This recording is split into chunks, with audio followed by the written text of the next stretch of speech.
Now, Sri Praful Patel, one committee chairman and former minister. The experts are speaking, so I cannot. So you have to react. Thank you, Deputy. You have to give your response. Yeah, but let us please. speak first. Now do that. Thank you, Deputy Chairman, sir. I am just here to first to support the bill, of course, and maybe just give my own observations on what I feel is important and which will go in a long way in improving conditions for passengers, especially as provided in this bill. The very fact that every 5 years, Mr. Yechuri, the government has to come back is nothing in the hands of the minister. I have also been doing this in the past, and every 5 years, as per convention, we have to come back because the SDRs are revised every 5 years under the Montreal Convention. No solace that what you are doing is repeated by them, sir. No, that is fine. I wish it was so simple, and I don't think, I don't want to answer on behalf of the minister, but I just feel that making an observation of this sort is not not out of order, at least, in this position. Sir, the Montreal Convention is very important, and India, as it stands today, is the 9th largest civil aviation market in the world. And when we talk about being a signatory to such an important convention, we have to also precisely take into consideration so many things which are happening in the world of modern civil aviation. Those days of the initial days when civil aviation took off in India and to where it has progressed today, we have come a long way. And Mr. Yechuri, as chairman of the standing committee for many years, most studied, highly critical, but at the same time very understanding, that certain things have to happen in accordance with certain international protocol. And civil aviation is one such subject amongst very few, I would say, where the ramifications of anything are felt across the world. You are talking of damages to an Indian, but what happens to a foreigner who would be incurring the same problem, maybe an injury or loss of life in India, or an Indian when he is out of India and goes through a similar kind of tragedy outside of India. So obviously, keeping this in mind, there is an international protocol which has to be adhered to by all countries, and I'm very happy that India is respected very highly in the International Civil Aviation Organization, not only because of its size as the 9th largest market, but also because India adheres to the best of all operating procedures and protocol as stipulated by the International Civil Aviation Organization. Having said so, this current situation which you mentioned about having to give compensation, but I was hearing our friend VP Singh, nobody is stopping the government of India, state governments, or any other medium to provide further compensation over and above what has been prescribed here.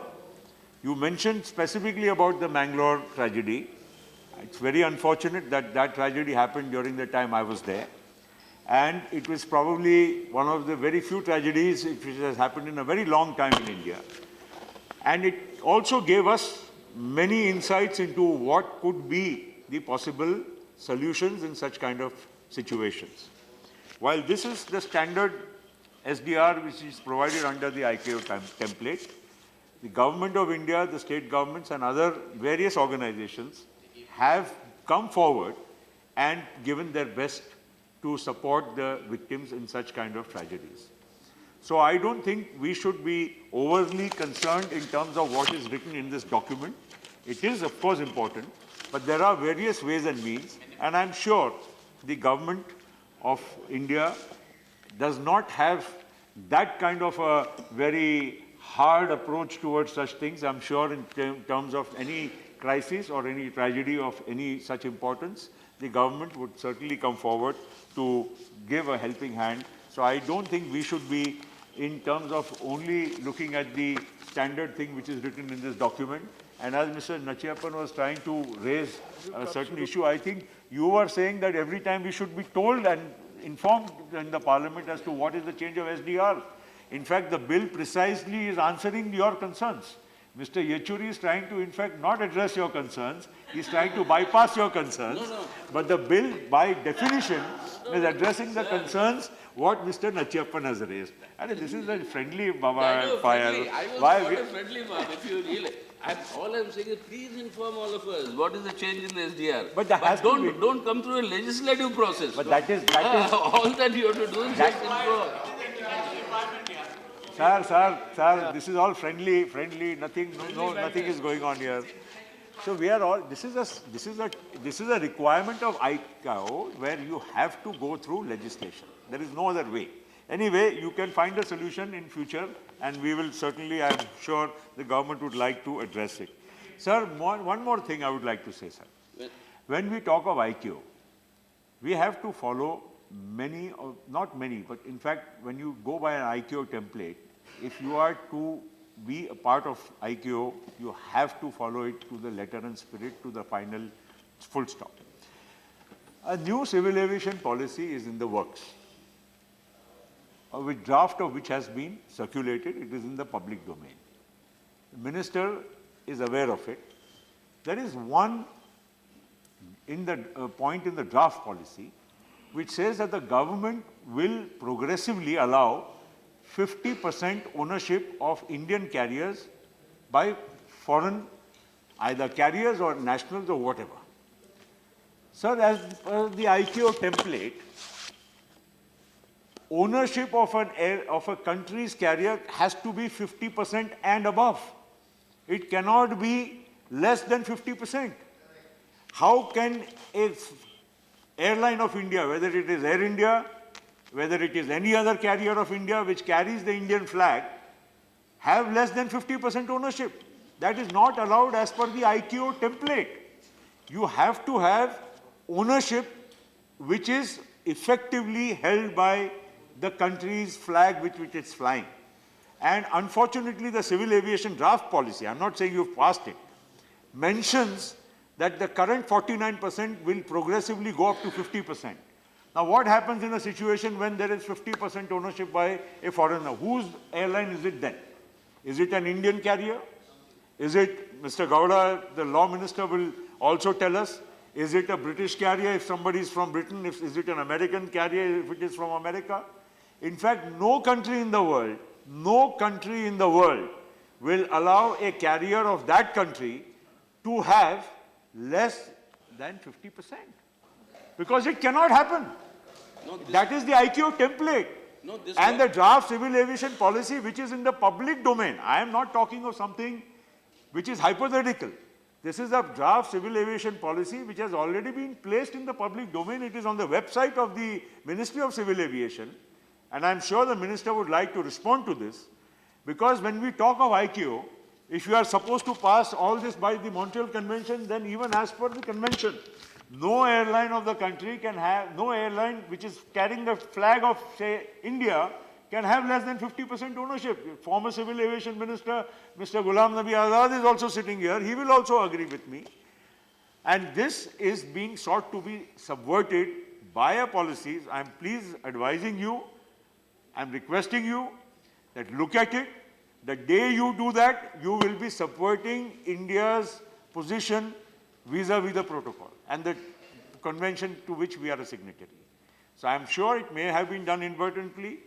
Maybe it may have not been seen and observed closely as to what is the convention and whether we are a signatory to it or not.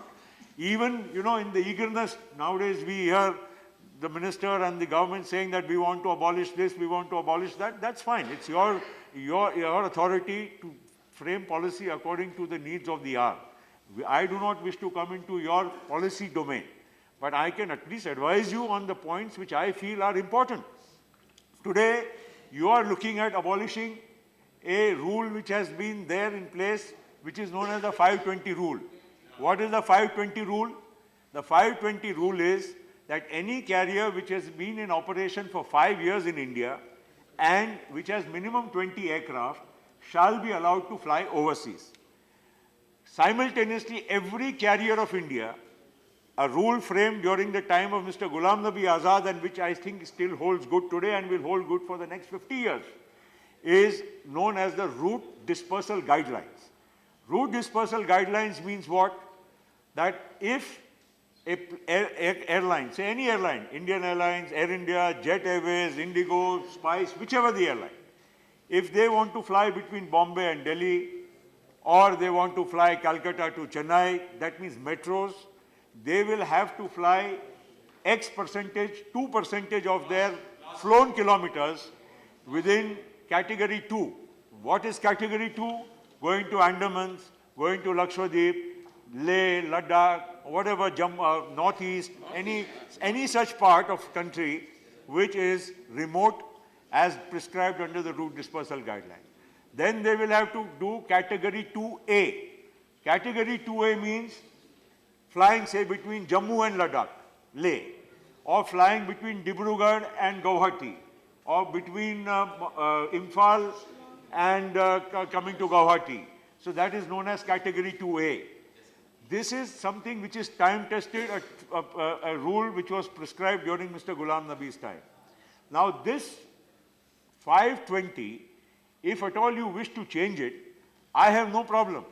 I am not trying to give you any advice, but I would only like to give you a word of caution that if you abolish 520 without making the route dispersal guideline mandatory.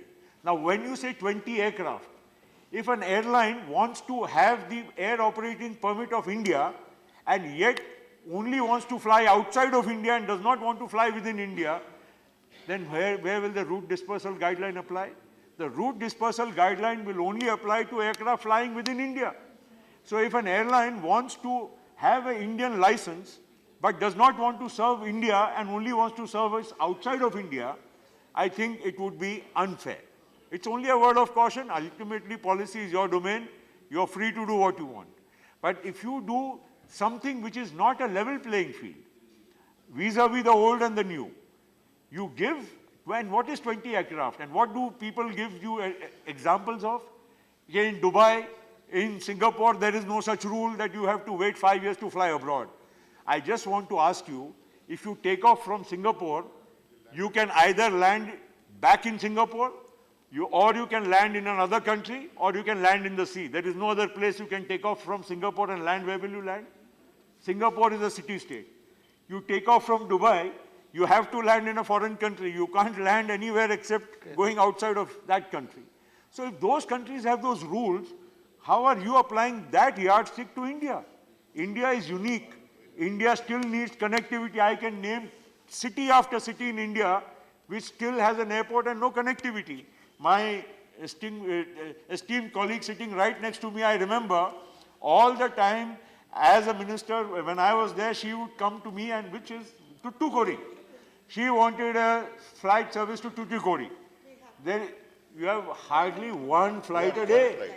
I can name 10 airports of this country, Dharamshala, Pathankot, Salem, any number of airports of this country where there is hardly one flight a day even today. Some don't have a flight at all. Do you not want those to be connected? So if an airline wants to start from India and does not want to go to these places, what is the justification of giving a license of India if that airline does not go to even your state VP? Jaisalmer has no flight, Bikaner has no flight. I can name so many airports. Hubli has one flight, Belgaum has one flight. Mysore has no flight. So before you go to Mysore, even your state, sir, my own request to you is, sir, let me make my point. A very important point, I know. It is very important, sir. I know. That's what I love you so much. I am emphasizing more because Mr. Jaitley has arrived. No, I am finishing. I am not in disagreement. I am only using this as an opportunity. You are raising Sir, very that this valid must be point. looked at. And Very valid point. I am and supporting.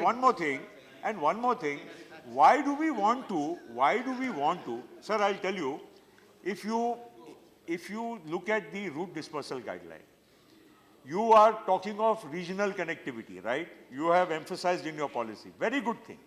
But how will you achieve it without route dispersal guideline? Either you levy a cess, which I don't think the finance minister would like to further burden people with more cesses.